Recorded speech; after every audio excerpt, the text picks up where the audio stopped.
कई महिलाएं ऐसी होती हैं जिन्हें सैनिटरी नैपकिन के बारे में जानकारी नहीं होती। इस फिल्म में इन्हीं महिलाओं का चित्रीकरण किया गया है जिसे फूलू नामक व्यक्ति ने समझा है। इसे एक सामाजिक नाटक भी कहा जा सकता है।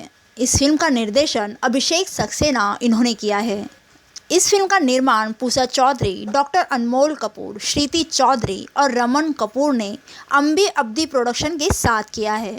इस फिल्म को शाहीन इकबाल इन्होंने लिखा है। तो आइए जानते हैं इस बारे में कलाकारों का क्या कहना है। हम तो हमारे राइटर साहब ने ढूंढ के निकाला कहीं से, उनके गांव में असल में कोई एक कैरेक्टर था ऐसा जिसका नाम फुल्लू था, तो ये असली नाम है। वहाँ पे काफ़ी लोग होते हैं जिनका ये नाम होता है, तो ये नाम बड़ा क्यूट सा है और उस कैरेक्टर के साथ में जाता भी है। तो हो सकता है उसका पूरा नाम फूलचंद होगा, जिसको प्यार से सब फुल्लू कहते हैं। कैंपेन ऐसा नहीं किया, बट हमने यहाँ हमारी जो फीमेल टेक्नीशियंस जो थे हमारे क्रू में, उन लोगों से हमने उनको बोला कि आप उनको जाकर थोड़ा सा अवेयर कराएं उसके बारे में और बताएं, और हमने उनको दिया भी जाकर। बट वो लोग तब भी झिझक रहे थे कि इसे ले या ना लें, उसको कैसे इस्तेमाल करें और वो सब, तो वो चीज़ें थी वहाँ पर। मेरी मॉम को पता वैसे कुछ दिन पहले ही चला है कि मैंने ऐसी कुछ मूवी की, लेकिन ऑब्वियसली अब उनका जो थॉट प्रोसेस है वो काफ़ी इतने सालों में चेंज हो चुका है, तो अभी शी इज़ क्वाइट प्राउड कि मैं ऐसा कुछ कर रही हूँ। पूछने की ज़रूरत ही नहीं है, इसलिए मैं यहाँ हूँ।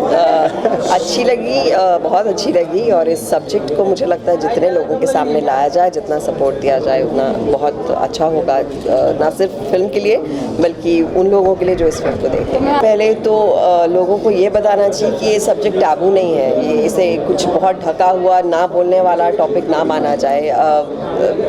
ये मुझे बहुत इंटरेस्टिंग इनका जो नाम भी लिखा है उसमें वो लाल उससे लिखा गया है, जो बहुत इंटरेस्टिंग लगा। लोगों को कहीं ना कहीं शॉक वैल्यू लगती है, मुझे समझ में नहीं आता क्यों लगती है। अगर आप सीधा बोलेंगे कि मुझे पीरियड्स आए हुए हैं, तो लोगों को लगता है बहुत फॉरवर्ड थिंकिंग है, ये सीधा ही बोल देती है। आप हमें सिखाया जाता है कि हर चीज़ को ढक के सबके सामने, बड़ों के सामने, वो सही है, लेकिन जो मुद्दा है, जो जैसा है, उसे बोलने में कोई झिझक नहीं होनी चाहिए। रिस्पेक्ट अलग होती है और एक चीज़ को सामने लाना, उसके साथ डील करना अलग होता है। एंड आई थिंक जो हाइजीन है, औरतों की हाइजीन, वो इस ढकने की वजह से कहीं ना कहीं बहुत मात खा रही है। एंड सैनिटरी पैड्स को लोगों तक पहुंचाना, औरतों तक, लड़कियों तक, बहुत ज़रूरी है। आई थिंक केरला गवर्नमेंट को बहुत ज़्यादा शुभकामनाएं देना चाहूँगी जिन्होंने पहला स्टेप उठाया है। ये फिल्म बहुत सही वक्त पर आ रही है, जहाँ आई थिंक जितने लोगों तक जाएगी उतना लोग इस बात से जागृत होंगे। And I think it should become a norm, it should become a compulsion that sanitary pad should be given to girls. So हम कोशिश करेंगे सब जगह पर रिलीज़ हो ये फिल्म, और जहाँ रिलीज़ नहीं होगी, हम वहाँ पर हमने प्लान किया है कि कुछ इंटीरियर्स में, गाँव में जाकर हम सारे विलेजर्स को साथ में जमा करके उनको फिल्म दिखाएंगे और अपनी तरफ से जितना अवेयरनेस उस चीज़ का फैला सकें हम। तो ये हमारा प्लान है ऑलरेडी एग्जिस्टिंग, तो इंशाल्लाह हम वो बहुत जल्द करने वाले हैं। तो बिल्कुल आपके साथ इसमें मानती हूँ इस बात को कि हम लोग एक जगह पर बहुत खूबसूरत बात करते हैं और फिर अगले दिन कोई और बात करते हैं, उसे भूल जाते हैं, लेकिन ये मुद्दा नहीं भूलना चाहिए। मुझे तो लगता है ये फिल्म को इनको लेकर कॉलेजेस में, छोटे शहरों में, हर जगह जाना चाहिए, और हमें बतौर एक्टर्स और आपको बतौर मीडिया जितना इसे फैला सकें, जितने लोगों को शायद मालूम भी नहीं सैनिटरी पैड्स होते क्या हैं। सो जस्ट ब्रिंग दी अवेयरनेस। अब तो सोशल मीडिया आ गया है, तो चीज़ें आसान हो गई हैं। एक जगह से दूसरी जगह एटलीस्ट मैसेज पहुँचाना बहुत आसान है, तो जो वहाँ के लोग हैं, जो छोटे शहरों के लोग हैं, they can take it ahead of. So I think it should not stop. अब आप किसे सपोर्ट कर रही हैं तो अंडरस्टूड होगा ना, मतलब अपने देश को ही करूँगी सपोर्ट। जिसने भी मैच रखा है उन्होंने सोच के ही रखा होगा। हमारे रिश्ते कभी बहुत नाजुक होते हैं, लेकिन कहीं ना कहीं जो आर्ट है, जो क्रिकेट है, उसे लोग एक दूसरे के साथ एक्सचेंज करना हमेशा पसंद करते रहेंगे। So I don't know when and how it is happening, but if it is I am sure I will watch it. जब फिल्म देखोगे तो पता चलेगा, मैं बहुत बड़ी बम हूँ उसमें। लेकिन मेरा जो खास योगदान रहा है वो रहा है कि जब इसकी शादी नहीं होती ना, फुल्लू की जब शादी नहीं हुई होती है, तो क्या है, माँ से या बहन से बात करने में हम बात नहीं कर पाते ना अक्सर इन चीज़ों के बारे में, माँ बहन बात ही नहीं करती अपने बेटों से या भाइयों से। तो शादी के बाद एक ये बदलाव आता है कि उससे जो अंदर होने वाली जो बेसिकली ये चीज़ है वो चीज़ क्या है, और उसकी वजह से अगर कोई बीमारी हो रही है तो वो बीमारी के बारे में पता चलता है कि क्या क्या इसके क्या क्या चीज़ें हो सकती है, क्या क्या तकलीफ़ें हो सकती है इस चीज़। तो आई थिंक वहाँ पे ये कैरेक्टर जो है थोड़ा इम्पोर्टेंस रखता है कि शादी के बाद फुल्लू को सब कुछ पता चलता है अंदरूनी चीज़ें, तो वैसा कैरेक्टर है। रियल लाइफ में ऐसे मेरा क्यूट सा फुल्लू मिल जाए तो बस ज़िंदगी से और कुछ नहीं चाहिए, पर हाँ बड़ा ही सुंदर कैरेक्टर है फुल्लू का, और आई होप कि मुझे रियल लाइफ में भी ऐसा ही फुल्लू मिले। तो गवर्नमेंट बोलेगी तभी वो भी उसे लागू करेंगे। तो दो चीज़ें, एक तो आई थिंक जितना सबके सामने जैसे कॉन्ट्रासेप्टिव्स को एक वक्त पे फ्री किया गया था, वैसे ही सैनिटरी पैड्स को भी अगर टैक्स फ्री किया जाए तो लोग जो अफोर्ड नहीं कर पाते, जिनको कपड़ा ही एक सबसे आसान तरीका नज़र आता है, तो आई think it will become more available, more comfortable. वैसे ही लोगों को लगता है ये क्या चीज़ है, तो अगर पैसे भी अगर वो अफोर्ड नहीं कर पाएंगे तो बहुत दूर की बात हो जाएगी। सो आई थिंक गवर्नमेंट बहुत कुछ कर सकती है और कर भी रही है, लेकिन इस मामले में अगर और साथ देंगे तो बहुत अच्छा होगा। फिल्म ये बहुत ही मतलब जो हिंदुस्तान के अंदर एक बहुत बड़ा टैबू है, सैनिटरी नैपकिन, मेंस्ट्रुएशन, पीरियड्स के बारे में है ये फिल्म। और मेनली जो हम इस फिल्म के थ्रू बात कर रहे हैं वो ये बात कर रहे हैं कि हम हाइजीन का मुद्दा हम लोगों ने उठाया है, जो कि हाइजीन और लैक ऑफ सैनिटेशन, जो कि गांव में कहीं भी जो लैक ऑफ अवेयरनेस जो नहीं है वहाँ पे,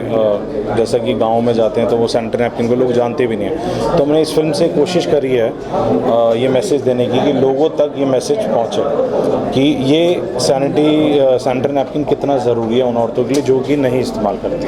ज़रूर हम लोगों ने बहुत कोशिश करी, वहाँ पे जो हमारे साथ फीमेल जितनी भी हमारी टीम मेंबर्स थे उन लोगों को हमने बोला कि इनको एजुकेट किया जाए, तो उनको एजुकेट करने की कोशिश करी कि क्यों ये ज़रूरी है, इससे क्या नुकसान नहीं होंगे। क्योंकि वो लोग ये समझते आए हैं, वो कहते हैं कि हम लोगों के यहाँ 200 साल से 300 साल से सिर्फ कपड़ा ही इस्तेमाल होता है, सैनिटरी नैपकिन हम यूज़ नहीं करेंगे। ये एक अमीर औरतों का सोच रहा है, जैसा कि हमने ट्रेलर में भी वो शो किया।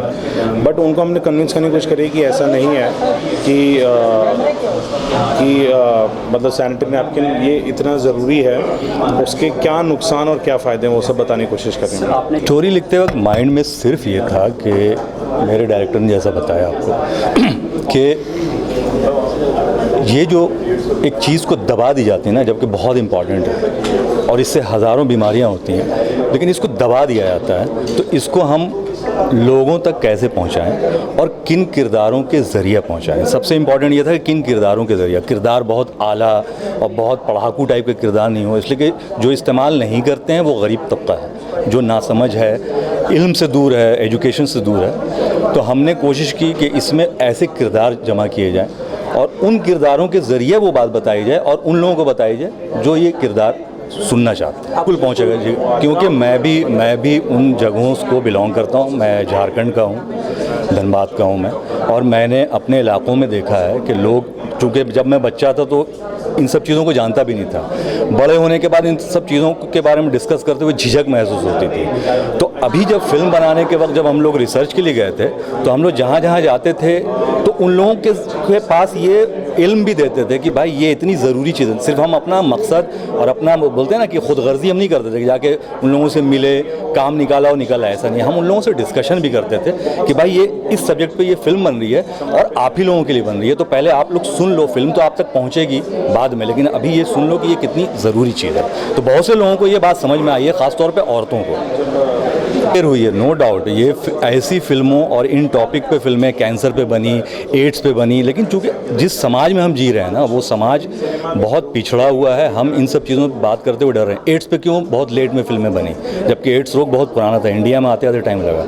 अभी जब यहाँ पर ये फिल्म बनी है सैनिटरी पैड पे और इसके अकॉर्डिंग हमने कहानी बुनी है और रोमांटिक फिल्म है ये, एक्चुअली एक रोमांटिक फिल्म है कि जिसमें हीरो को कुछ ऐसे इंसिडेंट होते हैं, वो बड़ा निठल्ला सा कैरेक्टर है, वक्त उसके साथ ऐसा एक उस मोड़ पे ले आता है जहाँ पर वो अपने घर में वो तमाम परेशानियाँ होते हुए देखता है और वो इंस्पायर होता है कि मुझे अब कुछ करना है। तो लेट तो हुआ है बनने में, लेकिन जब हमारी पहुंच में आया तो हमने फट से बनाया। मेरे घर में जब ये था, और आपको एक चीज़ बताऊं, मेरे घर में मेरी बेटी है 12 साल की अभी, और उसको अभी अभी शुरू हुआ है। तो जब पहले दिन मुझे बताया मेरी वाइफ ने कि ऐसा ऐसा हुआ है, तो उसको शॉकिंग जैसा मैंने लिया। वो एक वक्त आने पे एक लड़की के साथ, वो कुदरती है ना, वो कोई बीमारी तो है नहीं, वो हमारी ज़िंदगी का एक हिस्सा है। हमें छींक आती है, हमें खांसी होती है, वो औरतों की लाइफ का, क्योंकि उसमें बहुत सारी अच्छाइयाँ भी जुड़ी हुई हैं उनके बॉडी नेचर के हिसाब से।